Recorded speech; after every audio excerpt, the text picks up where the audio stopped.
The 18 Strong Podcast, episode number 110 with Liam Hennessy. If you look at golf is one of the most explosive events you will get. Welcome to the 18 Strong Podcast, where you get direct access to the world's greatest experts on training harder, practicing smarter, and playing better golf. Now, here's your host, Jeff Pellizzero. Hey, what's up, guys? This is Jeff Pellizzero. Welcome to the 18 Strong Podcast, where I am broadcasting from New Orleans at the World Golf Fitness Summit, which will be starting tomorrow morning and is basically a collection of the best and brightest in the world of golf and fitness. And this year, several other coaches and professionals from outside the world of golf in other sports and relating what they're doing in their training methods that can also benefit the golfer and what we do on a regular basis, improving golfers' games both on the course as well as in the gym. So very exciting time to be here in New Orleans with so many great people, so many faces that I've met, and so many people that have been on the podcast that I will actually get to see in person, shake their hand, and hopefully maybe have a beer with. But this episode is a very exciting one for me. It is with one of the legends in the world of strength and conditioning, especially in the world of golf. Liam Hennessy, who has worked with Padraig Harrington for a long, long time, really since Padraig got in the fitness game with his golf game.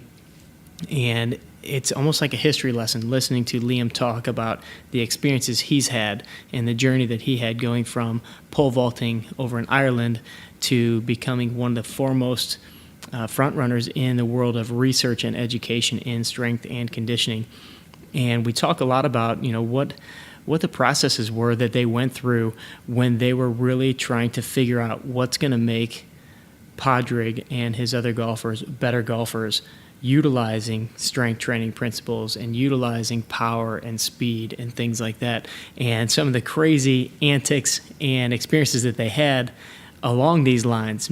He's got so many great stories of Padraig trying these crazy things that were either his idea or Liam's idea, one including him running full speed down a ramp, falling into a sand pit, swinging a golf club.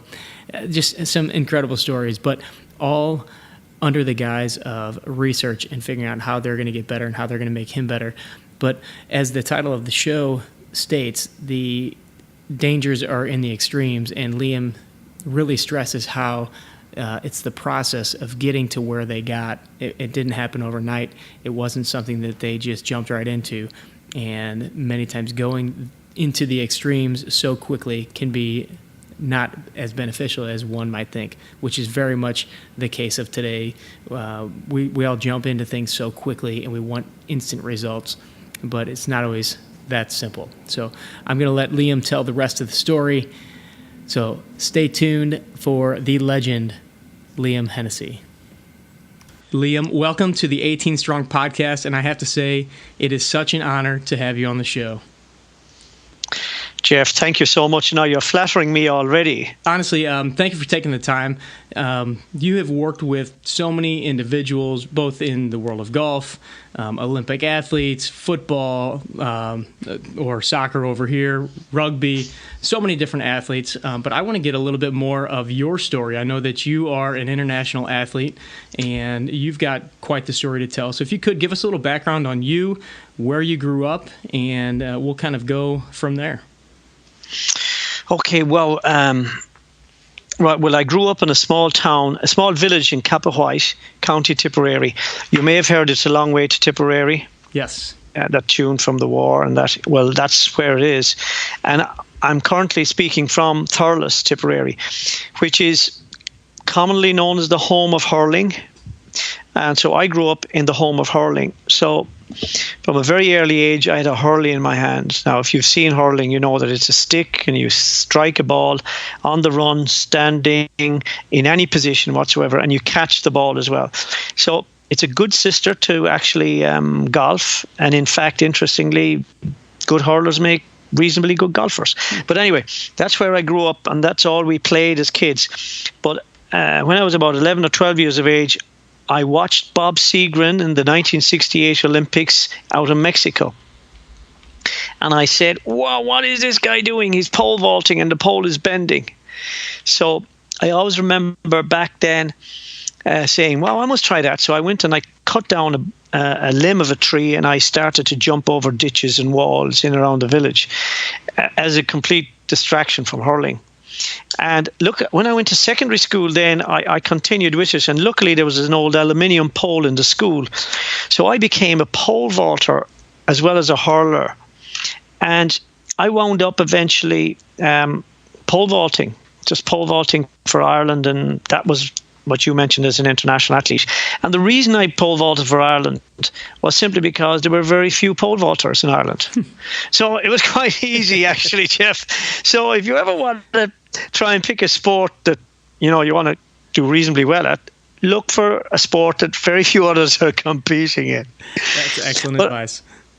But I was always interested in, athletics. I did all sorts of athletic events as well. And so I combined the two. But hurling, now I can't show you my teeth or my scars or my hands, but you get walloped by the hurley and on your shins and that. So it's very difficult to combine pole vaulting where you have to grip and you have to keep you have to be fresh and well able to sprint. Hurling kind of breaks you up a bit. It breaks teeth, noses, fingers. So they didn't combine well, basically. And I wound up, I'm just going to tell you this, I wound up eventually in the library in Hobbs, New Mexico, and New Mexico Junior College in 1979. I come down from Pennsylvania because I got a scholarship to East Stroudsburg State College in Pennsylvania, the home of Jim Furyk, by the way. Wow. And got down there and realized, gosh, it's very expensive. So I got a full athletic scholarship down to New Mexico. And in the library there, because it was in the desert and I was trying to pole vault, and my coach, back then it was all high intervals, 400 meters, 800 meters. He wanted me to run 400 meters. And my God, the furthest side run would be 20 meters to get the pole into the box. So I said, God, this ain't doing me any good. And luckily, I'd been in France with Maurice Houvion, who was one of the great French pole vault coaches way back in the 70s and 80s, the father of Philippe Houvion, the first man over 18 feet in the world in pole vaulting. And I used to go there with my coach during the winter and the summer for about 3 years. And he was very technical. He introduced me to plyometrics. He introduced me to strength training. And I was only 14, 15, 16 at that stage. But it was all very progressive and very, very measured. And then arriving over into New Mexico a few years later, where there was no science or progression like that, I said, God, I must figure this out. So I wound up in the library, and I would Modern Athlete and Coach, Track Technique. They were the journals there. Fred Wilt was writing in Modern Athlete, Modern Coach and Athlete. And an awful lot of Russian Eastern Bloc articles were there. There was a fabulous article on Valery Borzov's plyometric training for sport. And I said, yeah, this has got to be it. I got to start mimicking what I'm doing. Because if I keep on running 400 meters and running out in the desert and running, I'll turn into just a slow, thin, weak athlete that's no good for pole vaulting. So I said, wow, this has got to be the way forward. Science has got to be the way forward. There's got to be methodology for my event. So that started me, Jeff, and I made up my mind then that was it. I wanted to become somebody who was very, very clearly driven on, I want to get the best out of myself, but with method as opposed to just trial and error. And the methods that we were using were not appropriate for, there was a mismatch between endurance training and pole vaulting. It didn't mix. So that started me. And I'm still learning. I'm still doing it. I'm still trying to learn about the proper methodology and the performance science and how you apply it into practice and what isn't good and what's sensible and what mixes well. So look, it was pole vaulting. It was moving from Pennsylvania to New Mexico. It was running in the desert. it was having a previous involvement with Maurice Houvion in Paris in France. And then it was, I'm just fed up. I'm fed up of doing the miles in the desert. And into the library. Right. So that's where I really started my interest in this whole performance business. And so then once you started learning more about it, I'm sure, adapting your training protocols and everything that you were doing personally. First of all, what was the record that you had with the pole vault? I remember Abilene Christian, Billy Olson, was the leading pole vaulter. Went down there one day, and I vaulted 16 foot 10 and a half, but I failed to get it checked by the field referee, so it never became my national record. Bad decision, a bit silly of mine. But my record technically was 5 meters 10 in metric. It's HF, it's very mediocre. But then again, as I said, I was a mediocre pole vaulter who wanted to really get the best out of science to try and get me higher. Sure.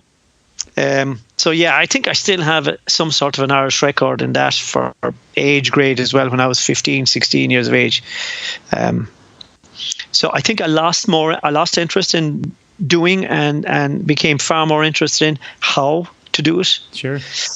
And so where did that then take you next, as far as the researching and the studying and, project you onto this path of working with some of the best athletes in the world? Okay, well, I love being in the States, and I love the whole system of education there. But my father, unfortunately, got very ill. And back then in 1979, I was trying to get to the Olympics in Moscow. And with all the stuff that was going on back then, there was a few moments there where I said, will I or can I? And I realized I had to really commit myself. And I said I'd come back for the summer to Ireland and try and get that qualifying height, which I didn't get. And then I said, that's it. My father's very sick. I'm going to stay at home. I'll try and do something because I was doing science, kind of pre-med focus subjects in the States. And then I said, I went and I finished a physical education degree in Ireland. My father passed away very shortly after I stayed at home. Thankfully, I was there, because back then, 1979, 1980, gosh, you had to make these cassette recordings, and you'd send them by post, and they'd arrive home 4 or 5 weeks later, because we had no access to telephones in my village in Kappa White back then. It was pretty remote. But anyway, I continued at my physical education degree, finished that, then got into research with a great old professor, Tony Watson, who was in the University of Limerick way back then. And then we set up a performance research centre, and we looked at issues in relation to injuries in sport. And then I got involved. I did an MSc in sports science and in exercise physiology and sports. I did 2 MScs. And then out of that, I did a PhD in applied physiology. I spent time in Loughborough, which is in England, in Leicester. I did an MSc there. And then I came back to Limerick to finish out to do my PhD. So all the time it was performance physiology, biomechanics, and I was teaching as well, physical education, and I was coaching. And I always remember, and here's an aside now, this is you've thrown me. In 1986, I decided, that's it. I'm giving up the old pole vault, and I'm really going to just concentrate on coaching and that. So they tried to persuade me, the Irish Athletic Association, to stay on a bit, because I think we were struggling to get a few other pole vaulters. So they asked me, would I go to the first World Athletic Championships in Athens as a team coach manager. So off I went down. Now, if you can set the context, this is 1986. This is Athens.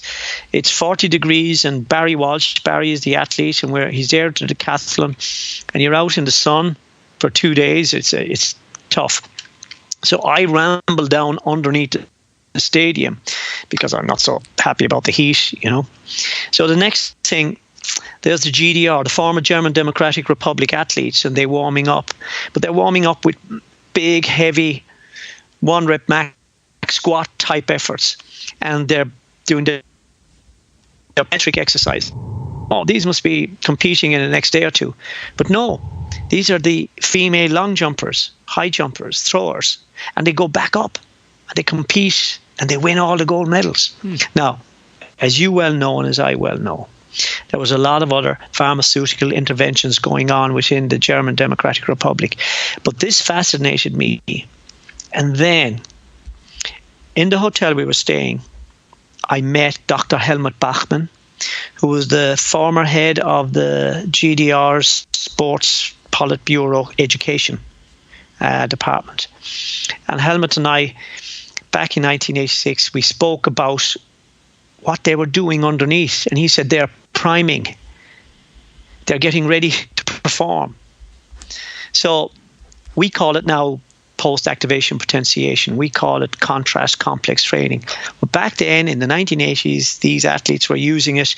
The first study was 10 years later on its effectiveness by my good friend, Professor Dietmar Schmidtbleicher in Germany and Arne Gulick, which showed convincingly that, look, you can prime yourself before an event by lifting heavy or doing plyometrics, and you're now more explosive. And so these athletes have been doing that, as Helmut said, for 20 years before that. So what we had now is I'm saying, oh my sweet Lord, I missed this. Where did I not pick up on this with my Fred Wilt articles and all of this?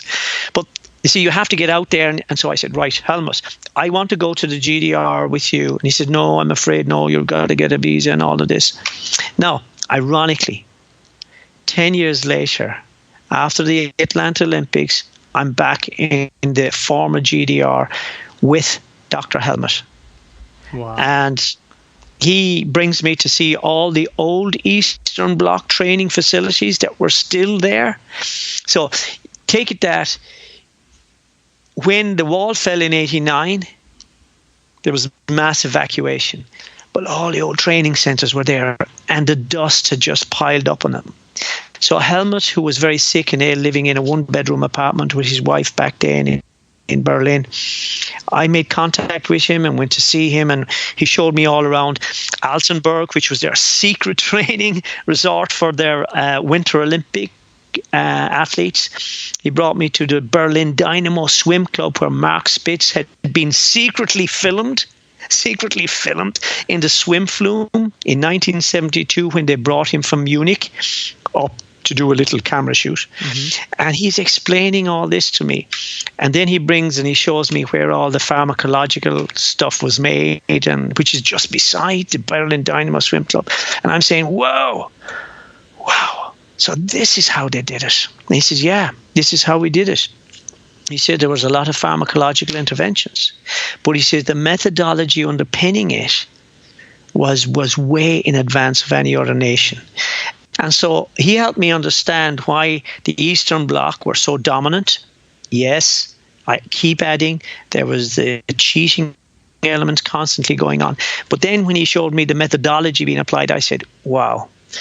So how can we move forward? Now, if you remember, this is where my mind is. I'm saying, how can we move forward with science and this methodology so that athletes don't have to get distracted by drugs and doping and all of that? And I said there has to be, and it has to be the science of performance. So that really kind of rejuvenated me, ironically, into saying, look, there is a way that if we understand motion and biomechanics, if we understand physiology better, if we apply them in far more individualized ways, we can keep improving. So now there's a long-winded and aside. I don't know what the question was, by the way. I forget what your question was. It was just how you then moved, and this was great. This is like a history lesson here as we're learning about your background, but how you then ended up working with some of these phenomenal athletes over in Ireland and in other countries. Okay, well, look, I was a chief physiologist to the Irish Olympic team for the Atlanta Olympics. And because I was into physiology, I'd done my degree in exercise physiology. The Olympic Council of Ireland, asked me would I manage the assessments, the medical physiological assessment of the 148 carded athletes for Atlanta, which I did. So that got me going. But I'd already been with my pride and joy, Tipperary Hurling. I'd been with them for 3 years, and we won an All-Ireland. And All-Ireland, Jeff, is the big thing in hurling in Ireland, right? So we'd won that in the early 90s, and I'm working in the Blackrock Clinic. It's a medical clinic in Dublin where all the athletes come for testing and assessments, and I'm working there. So I continue on with that. And then at the same time, I'm working with rugby. And then in 1996, Padraig's brother, Tig, he meets me and he says, Liam, I have a brother and he's trying to get fit to play the game of golf. Now, he's an all right golfer, he said. But he's a bit big and chubby. And he said he did play Gaelic and hurling, and he was good because he was a big young lad. So I said, look, Tig, I know nothing about golf. I know very little about golf. I said, but you do all this stuff with Olympic athletes and you do all this old testing and measuring. And he said, could you not test him and measure him? So I said, okay. So Padraig came to the gym where I was involved with, and we tested and measured Padraig. And I said, wow, yeah. Okay, I'm interested. I better learn about golf though. So I started playing, and I started then with Padraig. He would give me some coaching lessons and that. So we started 20 years ago, training and conditioning. And so that's where I got into golf with Padraig. And at the same time, I'm still looking after the athletes. And then I moved from that to professional football in Europe. I'm over and back in and out of Europe. And then I decided, just traveling a lot. So in 2000, I settled back in Ireland. It allowed me work more closely with Padraig. And I became the director of performance with the Irish Rugby Football Union. So I kind of moved from the Olympic type sports into team sports, where I'd originally been, and golf along the way. And I just kept going. And then based in Dublin, it was really easy working with Padraig for to the noughties. And so we that's how I kind of I suppose evolved into all the different sports. So it wasn't any planned journey, Jeff. It was just a kind of a look. Ireland at the time, I was thankfully in a position where I was in a hospital that had a lot of, physiology was the main focus, and top athletes, I'd assess them, but I was training other teams in soccer and rugby. And there was not a lot of what I would call strength conditioning coaches, sports scientists around then. And that was a very, very obvious gap. And it's something I went into in latter years, as in educating students in the field of conditioning, science, performance, and that. And so when you started working with Padraig, as you mentioned, you didn't know much about golf, but obviously you knew about the training and testing of athletes. What were then the connections that you made or the adaptations, I should say, that you made now that you have a golfer in your repertoire? Okay, it was very, very clear, because if you look at golf is one of the most explosive events you will get. People say that the snatch is the most dynamic event, in the Olympic weightlifting, But golf, the rotational speeds, and look, everything. All you got to do is observe, and my business is observing, but in detail and using instruments. So it was very, very clear that somebody like Padraig was an explosive athlete. So what is it that an explosive athlete requires to do the best they can do? Just to launch that ball with the greatest velocity for distance, to repeatedly do it. So they've got to have this very, very strong core and pillar, and about which that they move and rotate with terrific explosion. So in order to tolerate those huge torques, you got to be strong. You got to be mobile to express them, but you got to be strong. So it was a simple equation of, okay, let's get you stronger, let's get you more mobile, but you have to also be explosive. So everything we do is not to blunt your explosiveness. So back then, we used to use the force velocity curve, which, again, you've got me on a tangent now, because this is the basis of the force velocity curve. 1938 Nobel Prize, Archibald Vivian Hill. We keep on proving it. But an old friend of mine, God bless him, he's now dead, Carmelo Bosco, was one of the first to make it really applied into sports in the 1970s and 80s. And so I'd met Carmelo way back in the early 80s and worked with him, had the pleasure of working with him. So I profiled every athlete I was working with, and the teams I worked with as well. The big focus is profile them, assess what are they like. So you've got a psychological profile, you've got a sociological profile, but you also got a physiological one to say, well, what are you actually like? Are you predisposed to more fast twitch explosiveness? Are you predisposed to more endurance type traits? So you measure. So the force velocity curve is a beautiful, simple measurement that we used back then, and we had the instruments to do it, you see. So Padraig's force velocity curve has been measured, and we said, right, which part of that do we need? Because there is a simple little equation, a lovely little one to tell you, are you in balance?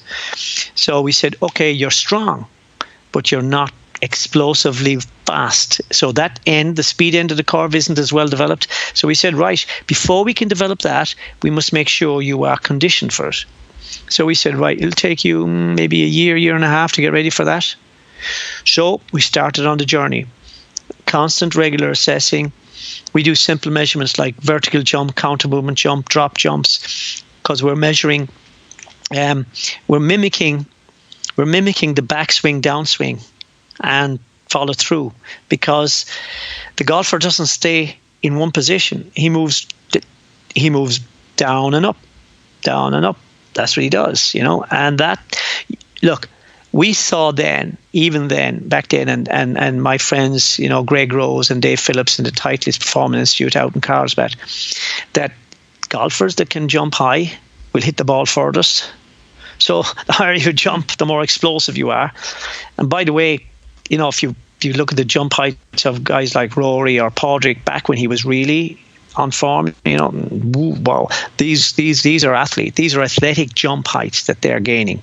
So there is a strong correlation. We keep showing it over and over again between the height you jump and the distance you can hit that ball and your club head speed. So this was the underpinning goal, but not just that. It was about, even back then, it was about, okay, can we get you to compete and the traits that are needed? So we wound up in the craziest of places, doing the craziest things. For example, there was one in 2005. We're up at 4 a.m. training, and we decide, no, this doesn't fit your biorhythm. We got to do it at 2 a.m. We think that we're on the way down after because everybody has a circadian rhythm, as you know. Sure. And a circadian rhythm, all of that.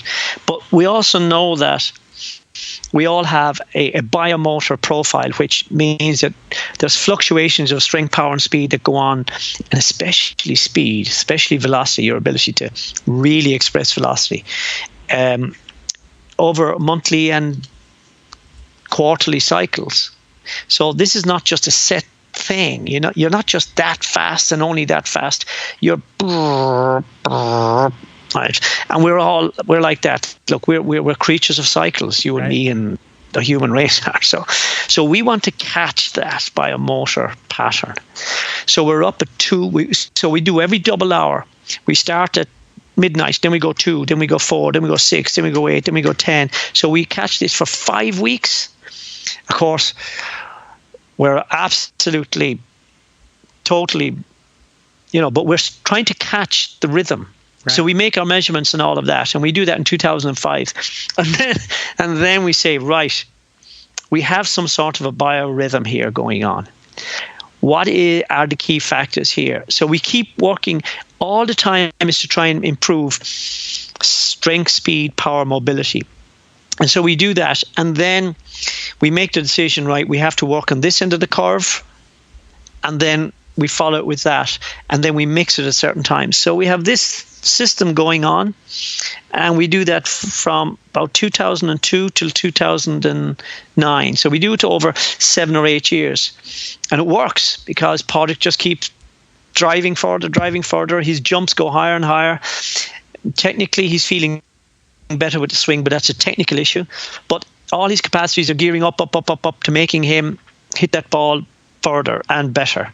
So that whole process was one of measurement, trial and error, and constant kind of, let's see, are we doing this right? And by the way, we wound up, as I said, in a place called Spala in Poland, because we wanted him to freeze. We wanted to freeze him with whole body cryotherapy just to see, could he get more units packed in as a result of this. So we flew to Spala one winter, would you believe it? I mean, how daft is that? But that was the only time we could take the time out, and we spent 10 days there. And it was minus, now in your terms, you see, your Fahrenheit, we're centigrade, it was minus 36 degrees. And the locals told us it hadn't been as cold since the Russians marched back from Berlin in World War II. Anyway, back in the 1940s, it was as cold as that, seemingly. And we were there. You couldn't go outdoors, you see. You couldn't go outdoors, because if you did, you just go, oh, like walking into a block of ice. But luckily, we were in their national training stadium. And what we had is, what we wanted to do, we wanted to freeze him in the whole body cryotherapy, because that was the only place we could go back then in about 2004, I think, to try this out. And then Noel Fox, his good training partner, was there, and Ronan the caddy. So the four of us pitch up, and my old friend, my old Polish friends, a couple of them were there as well. And so we spent the time indoors, and that's when we hit on this Happy Gilmore type of approach to help improve velocity. We had him running down a ramp, which was the ramp on an athletics indoor track, right, with ready with the club, and then we had the ball teed up just before the sandpit, and then he'd fall into the sandpit if he had to. But there was a huge net where throwers would throw and the ball would fly into that. So we combined that with heavy strength training. And again, much like the East Germans underneath the stadium doing post-activated potentiators. So Padraig was doing this.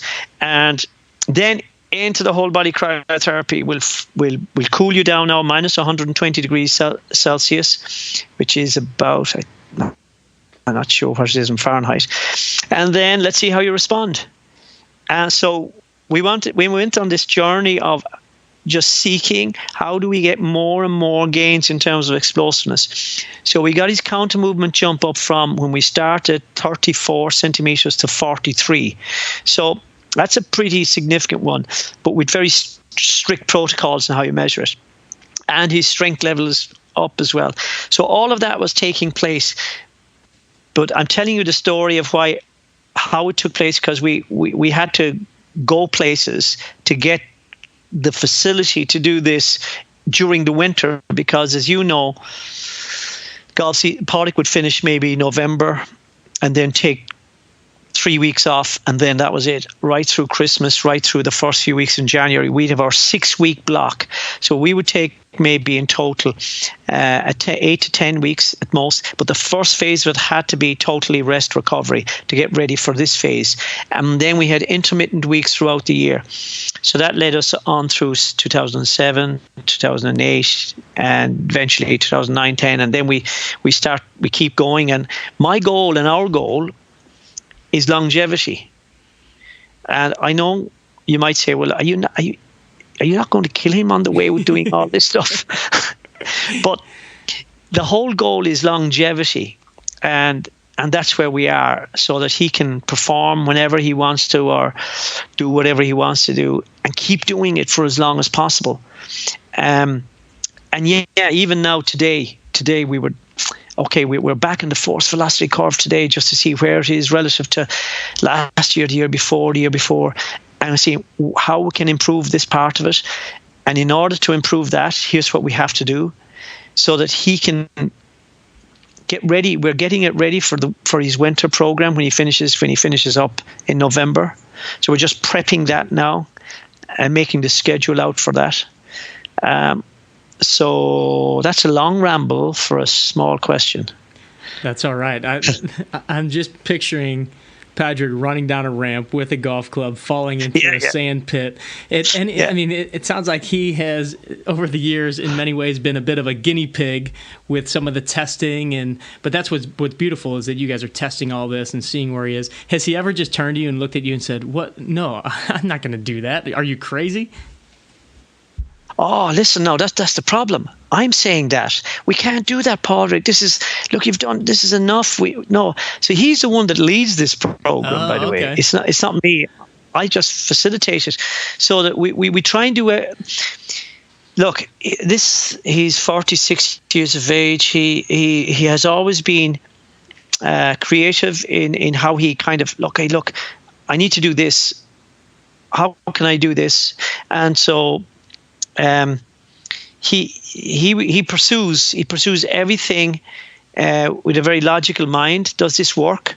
Okay, what are the effects of this? So I go off, like a lot of what we've done in whole body cryotherapy recovery, for example, was based on my original work with rugby guys. And then Padraig said, "Would that be good for me?"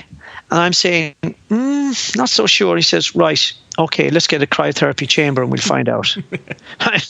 And this is back in 2000, right? Wow. This is 16 years ago. So, in other words, he sees what others do, and he says, would that be a benefit? So we go through it and reason it, and if we think there is benefit, we start to work on it. And look, so that's it. He's I think, you see, with guys like Padraig and that, it's the journey as well as the destination, you know what I mean? It's the journey of it, and it keeps him captivated and motivated to keep going and to keep seeing how he can improve. Even now his speed dipped since the Rio Olympics. But that's fine, we can explain that because it's one of the rhythms and that. So we're now trying to address that so he can get back again, that speed. So because when he's on course, he wants to be, getting that ball out there, and that gives confidence. So it's all about, what does it take to do that, to get the confidence to be able to play and to be able to, I suppose, enjoy the challenge then. Because it's not an enjoyable one if you're falling off, in terms of your performance.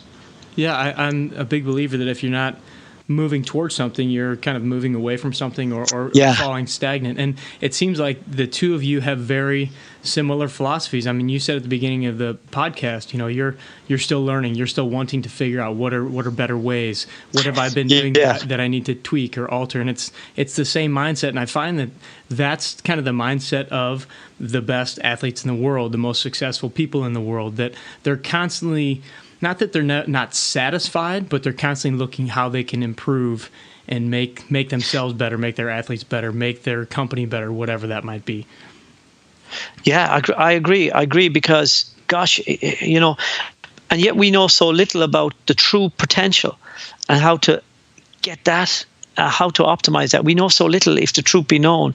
And anybody who says, "Look, I've got the formula," ooh, I'll try and avoid those people. Look out for them.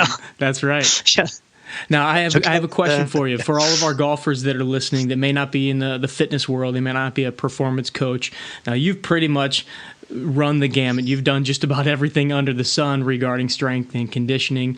And golf fitness has really, over the last, let's say, 10 years, exploded kind of commercially, I would say, and has become much more well-known. And anytime you have an industry that gets bigger, there's going to be some things that are great that come out of it, some things that, maybe are, like you said, shown to be kind of the snake oils or the gimmicks or the gadgets. What are some of the bigger mistakes that you're seeing in the world of preparing golfers, or things that maybe golfers themselves are doing on their own in the guise of trying to make themselves better, make themselves more fit, and improve their longevity, but may not be the most scientifically based approach? Oh, gosh. Now, you might think that this is a contradiction to everything we've said, but here's a bottom line. The biggest mistake that's being made, or something, the principle, I'd maybe shape this as a principle. And it's summed up in a simple phrase: in extremes lie danger. Extremes mean danger, that's all they mean. Now, if you are or one of the golfers here locally were to try and do and mimic stuff that Padraig does, that's certainly an extreme. They shouldn't, because they haven't graduated gradually into it. I said to you that we started on a journey 20 years ago, and it took a year to get ready to train, 2 years to get ready to train. So it took 2 years to get ready. Now, all along the way, it took years to get ready for max strength levels and power and exposures. In extremes lie dangers. And so if you say, I'm going to do something now I'm going to do something completely extreme to what I've been doing. Ooh, danger, pause. Go gradually into it, get ready for it. I would be saying to keep basics, just work on the basics. You know, if it's mobility, stability, strength, whatever it is, do it in a very basic way. I've described to you a journey of 20 years there. So there's another principle that is, variety is good. Don't just keep doing the same old thing, because your neural system, your whole motor system will get bored. And then it's too late. Then you'll get bored. But by the time you get bored, the damage has been done. So that's an extreme as well, by the way, just doing the same old thing over and over again. In other words, the body was never meant to just, hey, we mentioned the body's circadian rhythm. It's like rhythms. It likes variety.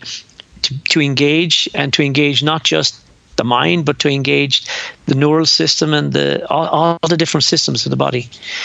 The other thing then is, it goes back to festina lente. It's the old Latin phrase for progress slowly, hasten slowly. Actually, hasten slowly is a better way of saying it in English, because we all want to get there quickly. We all want to get there, and we hasten. And as the monk said to Romeo in Romeo and Juliet, when Romeo was going to see the monk because he wanted to marry Juliet, and he was all excited, and the monk said, wisely and slowly, he stumbles that runs too fast. So don't run. Don't suddenly sprint if you've never done your March A, March Bs and your mechanics. You know, graduate, get into it, start at the basics and build. Festina lente, hasten slowly, and don't go to too many extremes, but do use variety. So I suppose when I think of it, these are the principles. We still use all of those to make gains. So I know in technical terms, we're talking about performance science, they're the principles of training, but I think there they are in a layman's version. Mm-hmm. You know, perfect. In extremes lie danger, festina lente, and keep variety as part of the program. I love it. And one thing I want to touch on before we get into just a couple closing questions, I know that you speak a lot on the importance of recovery and recovery of your athletes. And, I was wondering if you could touch on some of the basics again of what you require, or not necessarily require, but request that your athletes do in relation to recovering either from workouts or travel or, competition. Okay, great. Because look, we could start at the extreme end, which is most, and it will, I think it has become common as well, in sport all around. What are the micro strategies that are used to enhance recovery? And we've all sorts of micro strategies, from cold ice baths to my extreme whole body cryotherapy, okay, to skins, compression, to stretching, to mental kind of calming, mindfulness. We have all sorts of methods that are considered what we call micro strategies. In other words, they're the post-workout, the post-competition strategies that you will see team sports engage in, be they contrast baths, cold baths, be they kind of gentle cycling, be they rub downs, massages, etc., everything. So you've got this micro strategy. No matter how much you do them, don't do anything for you if you're not sleeping well. So you must just listen. The body needs more sleep if it's exercising or if it's stressed in competition or whatever. And it needs it before you go into that. and after, before, during, and after. Now, if during you can't cope with the sleep, for example, because of the stress, that's okay if you've built up a bank of reserves of it before. And then if after you replenish that deficit or debt. So we can't get away in terms of recovery from that which nature gives us all the time, and that's sleep. We did studies with our players and athletes years ago, which showed that if you add 1 hour of extra sleep in the week leading in to when you were preparing for your competition, because you see you're not that nervous then, you can do that, you will get longer sleep in the week coming in, and you'll recover faster from the competition then for the next week. So sleep becomes this recovery strategy, but I call it a macro recovery strategy, not micro. Micro is what you do after the competition, but this is macro. This should be done all the time. So sleep is one, and all the other one that is part of recovery is moderating your workload to suit you. So again, it goes back to our principle in extremes lie danger. Too much is unproductive.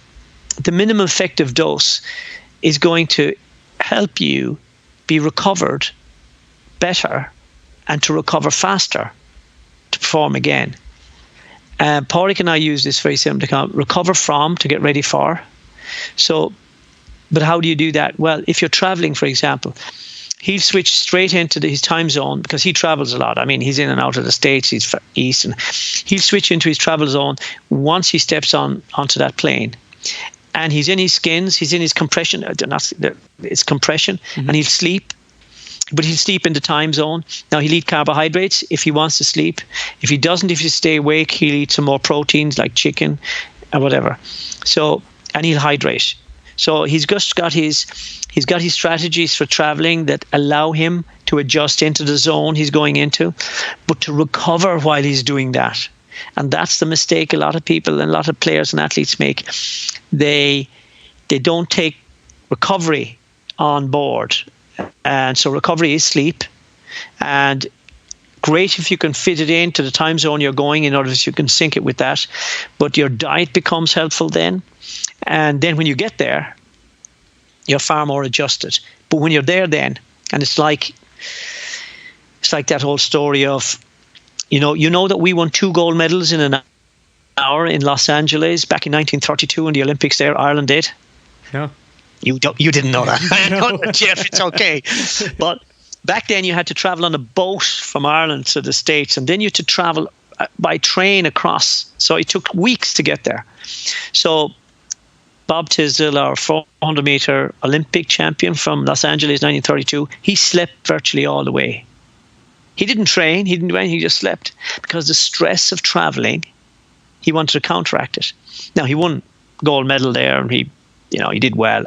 But he was listening to his body, you see. And this is the big issue that we I think we have in sport, is that people read something in a blog or they listen to somebody and say, oh, that's very interesting, I must try that. And that's great, and knowledge and information is super, but they may see a text or a study that says, oh, do this, or they may read of somebody who's doing such and such a thing. But if you could only understand yourself and what suits you and what works for you, now that is the gold mine of recovery strategies, so to speak.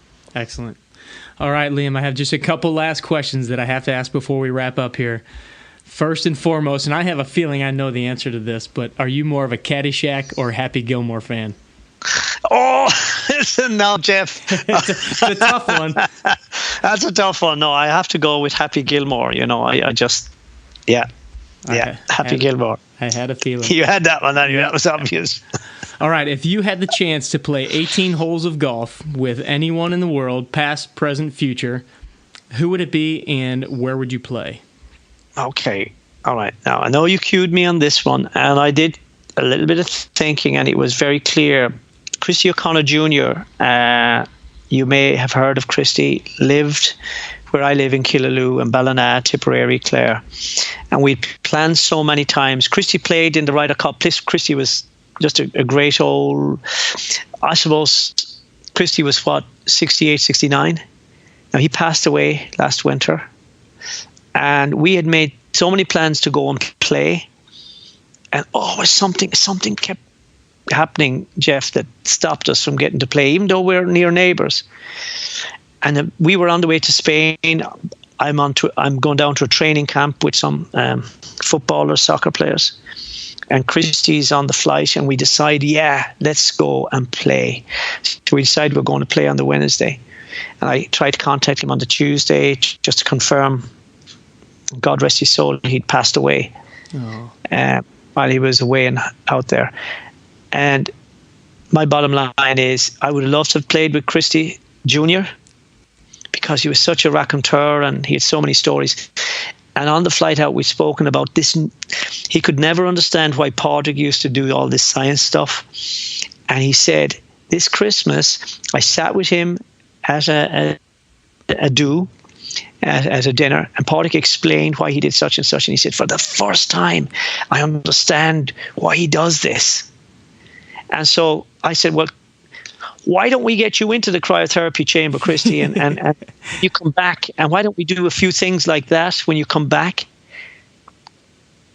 He never came back. Well, he came back, unfortunately, and he passed away while he was away. So my point, that would have been around. I would really cherish. Also a bit of a lesson there, like when you get an opportunity, take it, as opposed to find the next or let something come in its way and not do it. So that was it. So Christy, I would love to have done 18 holes with Christy. Sure. When I had the opportunity. Very, very sorry for your loss. And sounds like an incredible guy and a great opportunity to get to know him.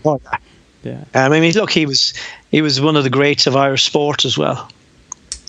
All right, moving on in the next year, 2 years, 5 years. You've done so many things in your career. You've worked with so many incredible people. What has you excited today and your mission moving forward? I'm excited by the challenges that lie ahead, but how we need to simplify. We need to kind of make technology simple to understand and to use, and then to make it so it's a positive thing. So there's so many things that are out there that are exciting and challenging. And for me, the challenge is about, well, how can I make this very user-friendly for the ordinary golfer who's not too worried about competing, in a major, but who just wants to get a better life. We know that, look, by playing golf regularly, you can potentially extend your lifespan by 5 years.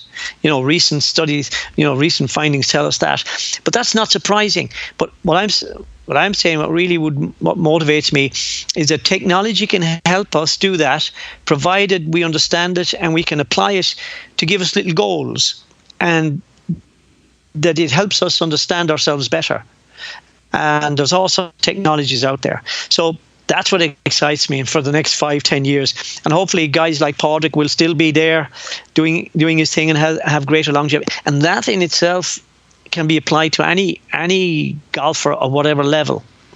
So that's the thing.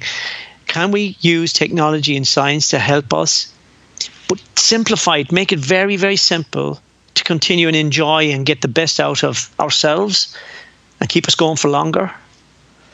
I love that. The message of simplicity, I think, is one that, with so much technology and our phones and our computers and the internet and all the instant gratification that we have now, we lose many times that message of simplicity and slow down and back off and not rushing into things. Like you said, the dangers lie in the extremes, which is so true. Can you give us a brief synopsis of what Setanta College is and what you guys are doing there? Because I've heard some through Shane Lawler and Robbie Cannon. I see Robbie doing some studying, and I want to know a little bit more about that. We have a lot of fitness professionals that are listening to the show as well as the golfers.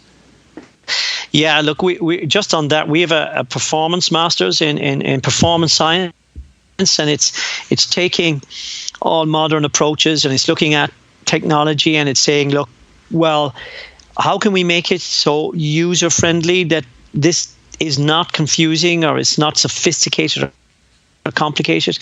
So we've created a program that we've started. Actually, we're launching it in the States in January, but we're prepping it now. And we have students from all over Europe taking that program. The great thing is it's online. SetantaCollege.com, www.setantacollege.com. That'll get anyone interested to see what we do. And so that's what I do on a daily basis. I'm here today. After I came back from my athletes training, so we're in here just going through a few more parts of that program, just getting it ready. So we believe it's an exciting one, and that excites me as well because it's educating, but with current very, very state-of-the-art technology, and we're trying to simplify it and say, hey, listen, if it's velocity-based training, we can apply it this way simply, and here's a little instrument you can use. It's up to you to, depending on what you want to do, but here's the principles. So we try and educate coaches, but not alone coaches. We educate scientists, rehab therapists, specialists in any field that will use technology to help them improve performance, be it for themselves or their clients or their athletes. So that's what we're doing at the moment. Excellent.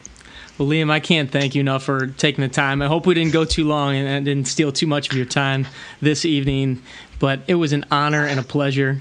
Such great stories, and I know that I'll hear many more from Shane and some of the other guys that know you personally. And I just want to say, from all of us fitness professionals, therapists, we appreciate all the work that you have done to help forward our industry, our careers, and of course for introducing Padraig to the Happy Gilmore swing. Oh, Jeff, thank you so much. Look, it's great. As you see, I'd rattle on all night long. So listen, thank you very much. It's a pleasure as well from this side. Thank you again, sir, and hopefully we'll catch up soon. Thank you, Jeff. All right, if you want any more information on Liam or Setanta College or anything that we talked about in this show, just go to 18strong.com and you can either search for Liam or you can look up episode number 110 to get all the information, all the links, all the notes. Once again, I have to just take the time to say thank you to Liam for coming on the show. It was such an honor to have him, truly a legend in the world of strength and conditioning. And obviously the world, being here at the World Golf Fitness Summit, it's just so appropriate to have been able to chat with him. Unfortunately, he's not going to be here this week. He said he and Padraig were possibly going to make it here, but they have a tournament that they're going to be at. So unfortunately, won't get to meet him face-to-face, but hopefully one of these days when I make it over the big pond. Thank you for joining me again on the 18 Strong podcast. We will see you next week. Train hard, practice smart, and play better golf. Thanks for listening to the 18 Strong podcast at www.18strong.com. And remember, train hard, practice smart, and play better golf.